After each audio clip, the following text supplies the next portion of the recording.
ကဘာမှာအရေးကြီးပါတယ်ဒါကြောင့်မလို့သူတို့ရဲ့ဟောပြောပွဲတွေကိုလူတွေကဒေါ်လာထောင်ပေါင်းများစွာပေးပြီးတော့သွားနားထောင်ကြတာဖြစ်တယ်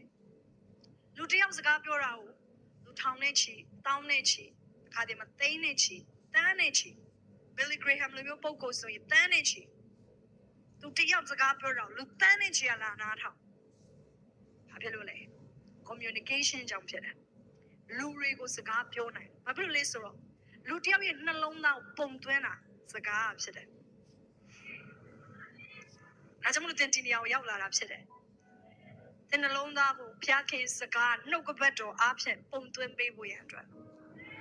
ဟာလေလုယာလူတယောက်ရဲ့နှလုံးသားပုံသွင်းရင်လူတယောက်ရဲ့အနာဂတ်ကိုပုံသွင်းတာဖြစ်တယ်လူတယောက်ရဲ့အနာဂတ်ကိုပုံသွင်းတာနိုင်ငံတစ်ခုရဲ့အနာဂတ်ကိုပုံသွင်းတာနဲ့တူတယ်အဲကြောင့်နိုင်ငံတစ်ခုကိုပုံသွင်းခြင်းရဲ့ communicator တွေကောင်းကောင်းလိုအပ်တယ် hallelujah အဲ့တော့ဘုရားသခင်ကအကောင်းဆုံး communicator ဖြစ်တယ်မနေ့ကလေ prophet Jeremy ကဒီမှာရှေ့ညီကိုတယောက်ကိုထားခိုင်းပြီးရှာထုတ်ခိုင်းတယ်ဘာပြောလဲဝိညာဉ်တော်ဟာရှာရှိတယ်ဝိညာဉ်တော်ဟာစကားပြောနိုင်တယ်အရှင်တော်ဝိညာဉ်တော်ဟာကျွန်တော်တို့ ਨੇ ထိတွေ့ချင်တယ်အဲ့ဒီမှာကျမတို့စကားပြောခြင်းလည်းပါတယ်ကျမတို့ချက်သိမ်းထားသွားတယ်ကျမတို့အထက်မှာတစ်ခုခံစားရတယ်ဒါလည်းဘုရားခင် communication ထဲကတစ်ခုပဲဖြစ်တယ်ဒါပေမဲ့ဘုရားခင်ကသင်ကိုစကားလေးပြောချင်တယ်ဝိညာဉ်တော်ဟာအကောင်းဆုံးစကားပြောသူဖြစ်တယ်ယောဟန်ခန်းကြီး16ငယ်73ကနေ15အားလုံးတူကဖတ်ရအောင်ယောဟန်ခန်းကြီး16ငယ်73ကနေ15တမန်တရားနဲ့ပြည့်စုံသောထိုဝိညာဉ်တော်သည်ရောက်လာသောအခါတမန်တရားကိုသင်တို့အားအကျွမ်းမဲ့တွင်တင်ပြသလိမ့်မည်ထိုဝိညာဉ်တော်သည်ကိုယ်အလိုလျောက်ဟောပြောမည်မဟုတ်ရှားသမျှတို့ကိုဟောပြောလိမ့်မည်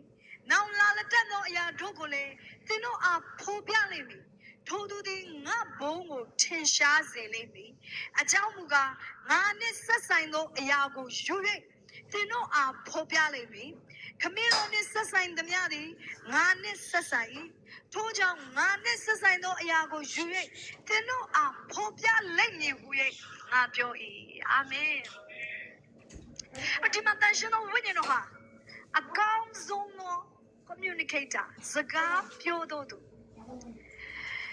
အကောင်းဆုံးသော communicator ဖြစ်တယ်ဆိုတော့ကျမ်းစာကအတိအကျပြောထားတာဖြစ်တယ်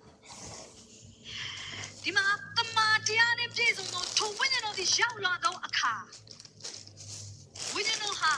communicate လုပ်တဲ့အခါမှာကျမတို့ကိုဘုရားသခင်ရဲ့တမန်တရား whole truth ကိုကျွန်တော်ကိုပြသမှာဖြစ်တယ်အကျွမ်းမဲ့ပြသမယ်လို့ပြောတယ်ဒါကြောင့်မလို့ကျမတို့ကိုဘုရားခင်ကတန်ရှင်တော်ဝိညာဉ်တော်ရဲ့အတန်ကိုနားထောင်စေခြင်းတယ်ဘာဖြစ်လို့လဲဆိုတော့သူဟာကျမတို့ကိုစကားပြောခြင်းအပြင်ကျမတို့ဟာဘုရားသခင်ရဲ့ whole truth လို့ခေါ်တယ်